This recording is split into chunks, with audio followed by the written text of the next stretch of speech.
I have a colorful past. I did a little bit of time, which kind of falls in line with the name Unruly Lane. During my time in incarceration, I definitely thought about implementing something in the prison systems that is for the creative people, those who do art, design.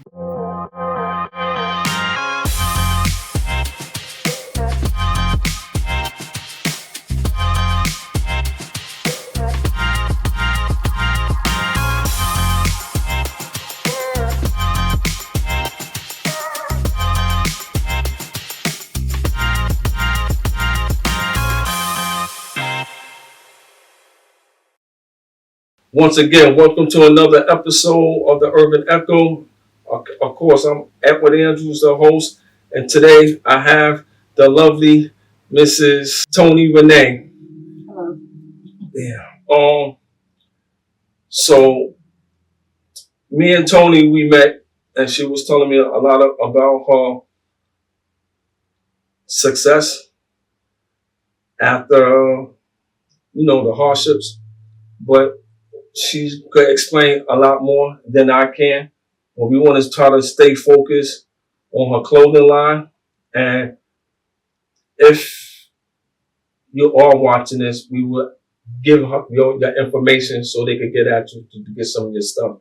But anyway, could you just give the audience who you are and just a little bit of your come up?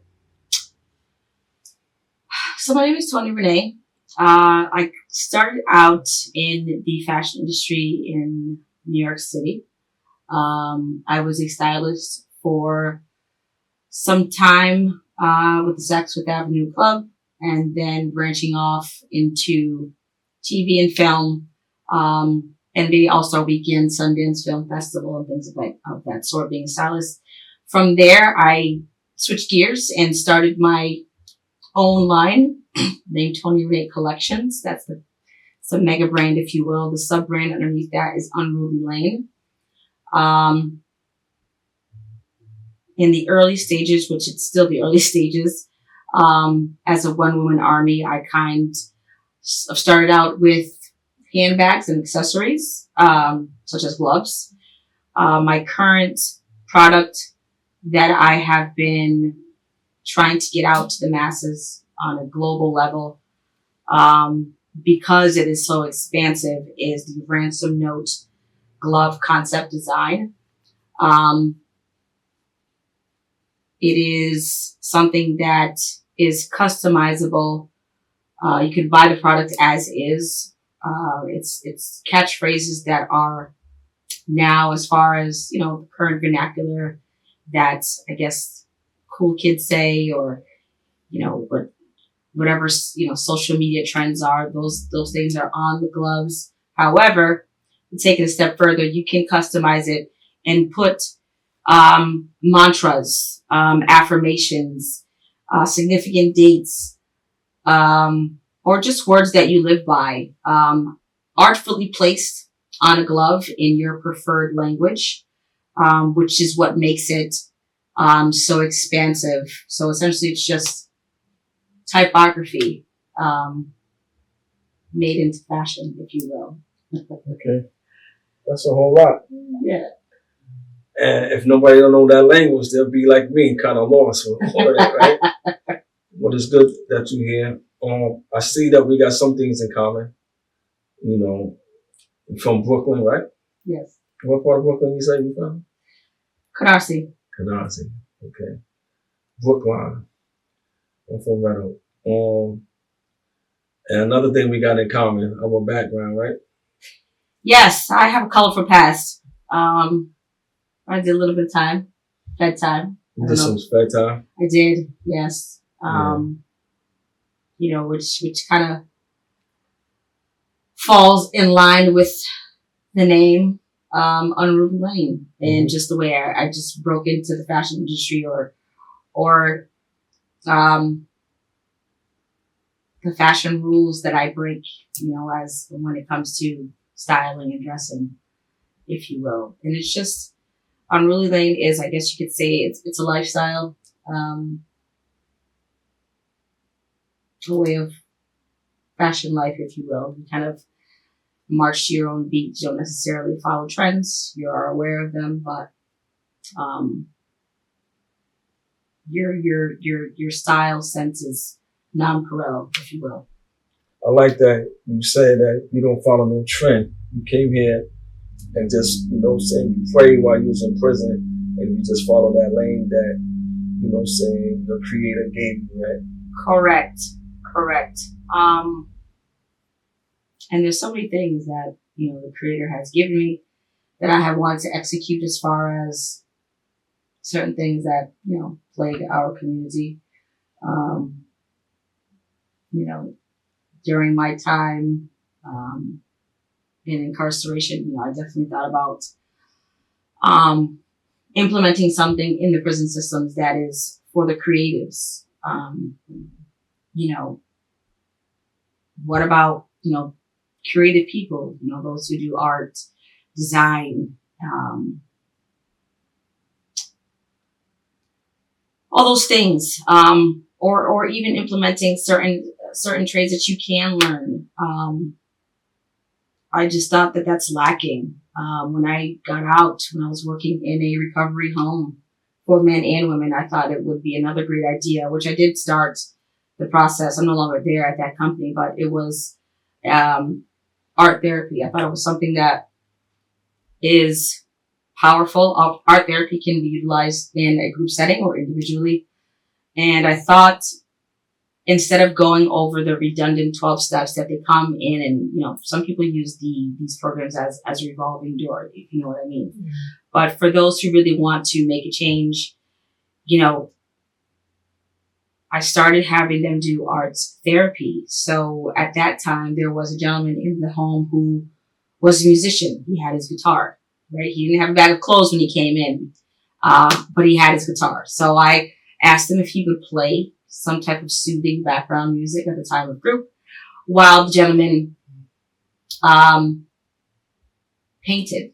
So the director and myself, I was the office manager, program director, ordered these materials to have the gentleman paint. And then once they were finished, these were artful displays that we put around the home. But in addition to take it a step further, I thought it would be great for the company that is a national company to put a separate tab, like a marketplace tab on their website, so that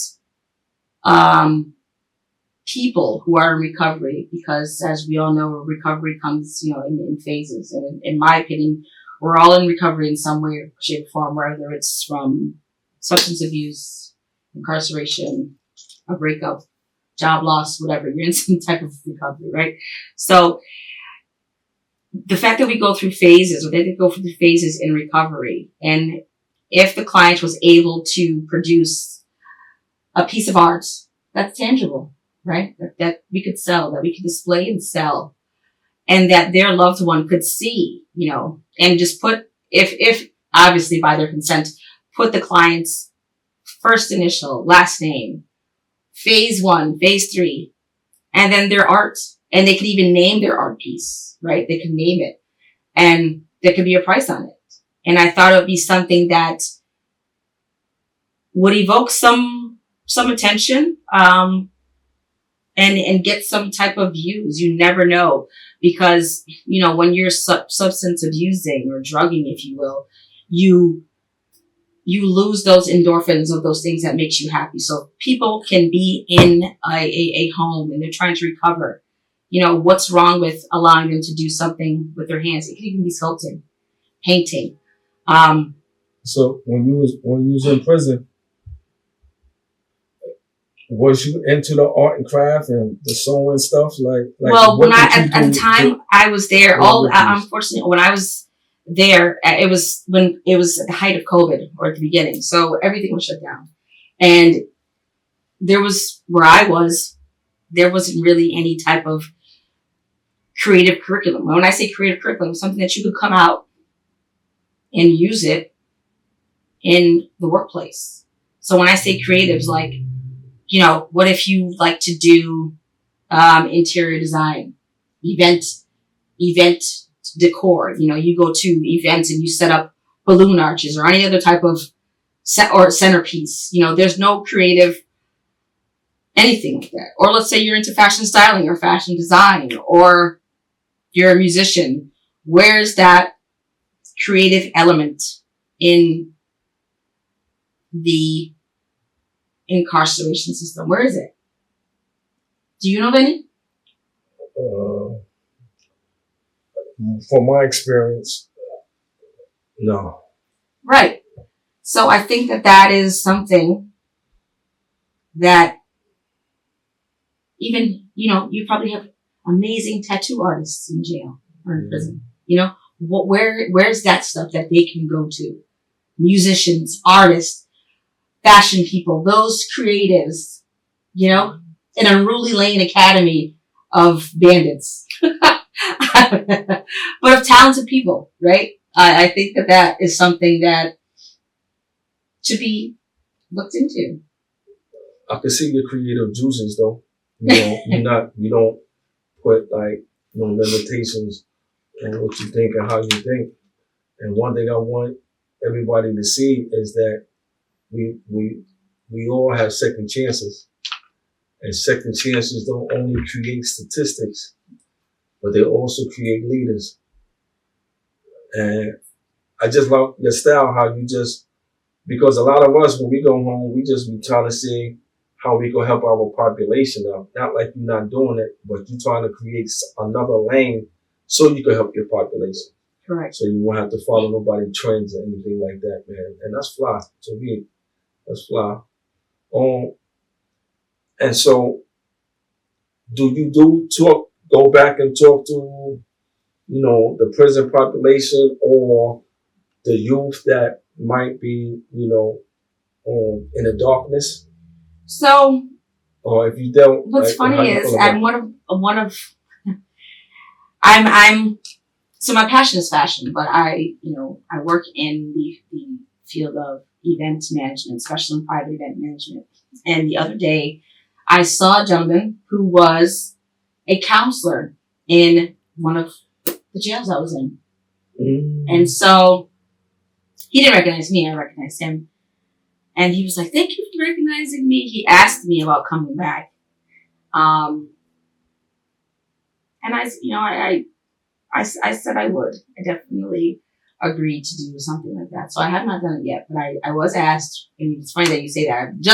It was just last week I saw this gentleman. He asked me to give him a call, and he would like to get me in there to speak. So that's good. Yeah. I think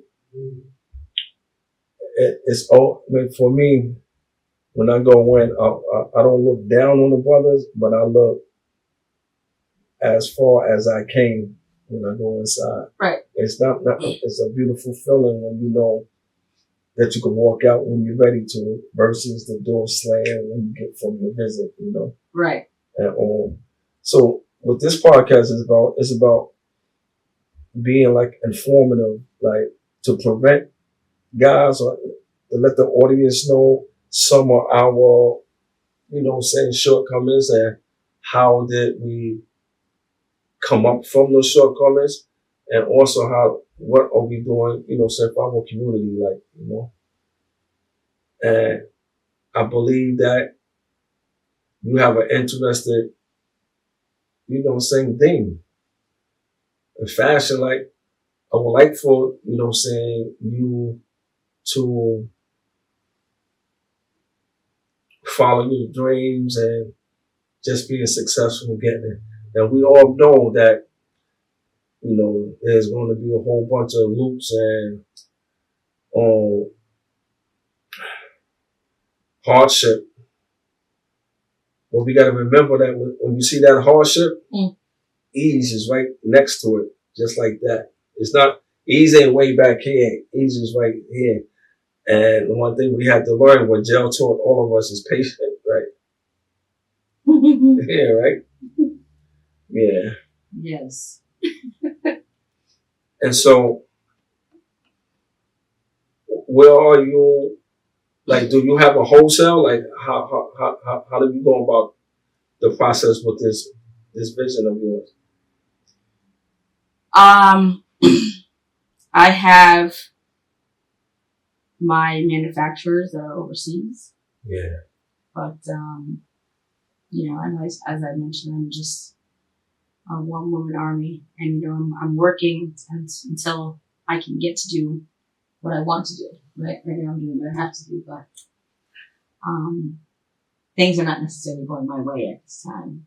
So, but to make a long story short, I have the pieces of the puzzle are all there. They're all placed, right? You just need to Put it together. correct. Yeah. And like I told you earlier, sometimes when we believe things is not going our way, in the background they are, saying, because I don't even know why I'm still here with all the hardships that I came through. But I used to look at it like, damn, why just keep on coming after me? Like, hardships and hardships. But I learned that it was just tests to where I'm about to go or where I want to go. I can't, in order to get to, they say you got to go through. You ever heard of that saying? Do that penetrate? Because I know you said you're on one lane army. Sometimes it's best to be isolated so you can get your whole thoughts together. Well, when I say army, I'm not talking about distractions. I'm talking about the army, or the team rather, that I need to get to where I need to be. For what it is I'm trying to accomplish. You see how you have a team here, right? You're not a one man army. You have a team. So I don't. When I say I don't have a team, army, that's what I mean. I'm not talking about companionship or friends. Don't need that. No. But I'm talking about the team Tony Renee, team Unruly. I don't have that. And so, it can be overwhelming, at times. All the things that need to get done as far as building a successful business, can get very overwhelming, discouraging even, because things can be stagnant for so long that you begin to lose hope, And then in this industry, as far as fashion, when your phone stops ringing, or when people don't see the consistency because of life setbacks that happen, you're no longer in the game. You're no longer, kind of fell off. They don't seek you for pieces to utilize, because you're not moving, you're not shaking, you're not consistently going. But people, it's business, so I understand. You know what I mean? But people have to see that you're constantly in motion for them to decide to, do a business partnership with you, or even co-sign for you, right? For clients, you need to present yourself as a fully functional business. And so as I said, where I'm at, I'm at a stop and go phase in my business journey. And it's tough. It's very, very tough. So.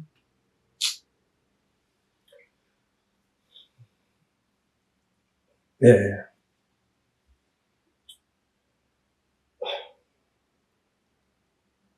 I believe that, you keep going the way you're going, it's going to come there. Because, I mean, like you said, I said, the height of someone's success sometimes depend on the crowd they keep around them to make them get there. The team, I'm talking all that, like, I'm not even there yet like that, man. But one thing I know is that my worst day out here is way better than my best day inside of there. Without a doubt. I mean, I can't frown too much, although I do. It's been what? a year and 2 months since I've been out, you know. Yeah, you fresh. You're fresh. So, But yeah. we got to try to get you like a network. You know, a network with, you know, people probably could, you know, work with you pro bono or get some interns. And I'm willing to extend myself for that, to a certain extent, like because you deserve it, you know. So, what are some of the things that you do want to accomplish though, since you've been home? Well, I mean, reentry deal with 5 units. You know that, right? It deals with mental health, mm-hmm. housing, employment, the social skills, and you need some type of expert mentoring. People who been there and done it, you know what I'm saying? I seem like. Well, I've got most of that checked off, except. Oh yeah. Yeah. You said except.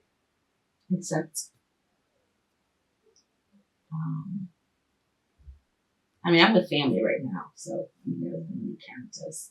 Mm-hmm. Yeah, but I mean, I want my own. You know, I need my own. So, that's that. So, mentorship, I have that. Spiritual advisor, I have that. Social skills, never really had a problem with that. I can turn it on and off, you know. Mm-hmm. So, I'm just waiting for a breakthrough, or a blessing, to be honest with you. I don't know when it's going to come. I don't know how it's going to come. But I know that I am weary. Definitely weary. Since you've been home, do you travel a lot? No. Not as of yet, no. And before you got released, what were some of the things that when you sat on your bunk, you was like, this is what I'm going to do, or I'm determined to do it? How many of those things that you accomplished? I mean, just one so far with employment. I mean, I started working as soon as I got out. But I managed to reconnect with a new manufacturer, but nothing has come of that. I wasn't able to because I fell short, you know, of some of the things that were required for me to make things happen. Yeah. So,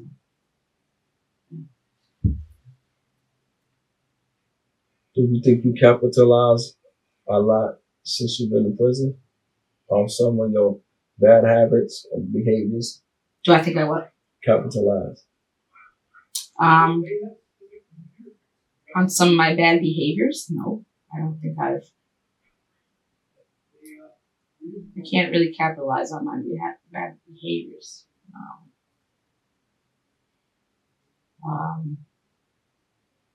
Have I controlled them? Absolutely. But capitalize on my bad behaviors, I mean, only way to capitalize would be for me to implement, you know, what I wanted to implement in. It's not doing it again. Of course.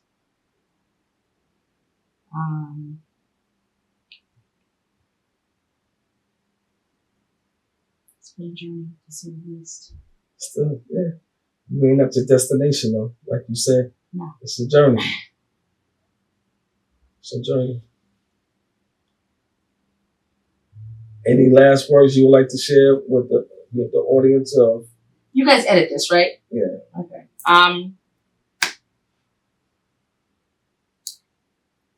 I think I don't have any last words. I mean, I wish I had more that I could say that I was actually doing to contribute to what I'm passionate about, but I don't at this time, just because I'm still trying to get myself back on track, So, yeah. For some reason, I believe if we call you back in 6 months, you have went from this phase to another phase. I hope, and perhaps you could put the video side by side or split screen. Yeah. Yeah. I believe in it. And so you do only women's or men's? Women's right now. I mean, my gloves are unisex, non-binary, if you will. So men can definitely wear the gloves. And do you got some non-binary type of contact they can order it to you? Yes, unrulypieces@gmail.com. You want to just spell it out? Unrulypieces. Unrulypieces@gmail.com. Thank you. You're welcome. So, Thank you.